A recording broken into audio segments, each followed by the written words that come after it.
வேதாகமத்துள்ள சிப்போராளை பற்றி நாம் அறிந்து கொள்வோம், தெரிந்து கொள்வோம். சிப்போராள் ஒரு மீதியான் தேசத்து பெண். இவருடைய தகப்பனர் ரெகுவேல், எத்திரோ என்றும் அழைக்கப்பட்டவர். இவர் இந்த மீதியான் தேசத்திலே ஆசாரிய ஊழியம் செய்து வந்தவர். இவருக்கு 7 பெண் பிள்ளைகள். இதில் இந்த மூத்த மகள் தான் இந்த சிப்போராள். இவள் ஒரு பாக்கியவதி. ஏனென்றால் எகிப்து தேசத்திலே கொலை செய்துவிட்டு மீதியான் தேசத்துக்கு தப்பி ஓடியிருந்த இந்த மோசைக்கு தான் இந்த சிப்போராளை திருமணம் செய்து வைத்தார்.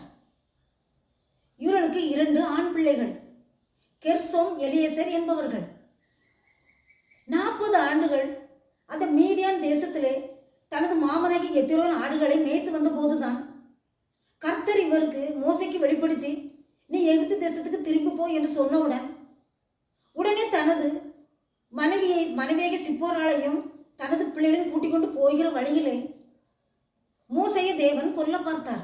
அந்த நேரத்தில் உடனே சிப்போராள் ஒரு கற்கலான கல்லை எடுத்து தனது மகனின் நுனித்தோலை அறுத்து அவள் கால்களுக்கு முன்பாக போட்டாள்.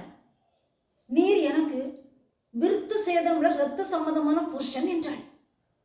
உடனே மோசையை விட்டு அவர் விலகி போய்விட்டார்.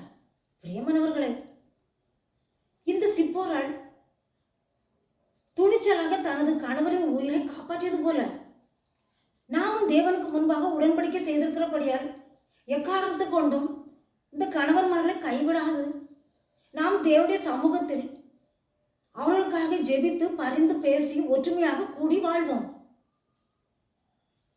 ஒவ்வொரு மனுஷர்களும் தனது மனைவி நிமித்தமும் நம்முடைய நடக்கைகள் நிமித்தமுமே தேவன் அவர்களை ரட்சிப்பார்.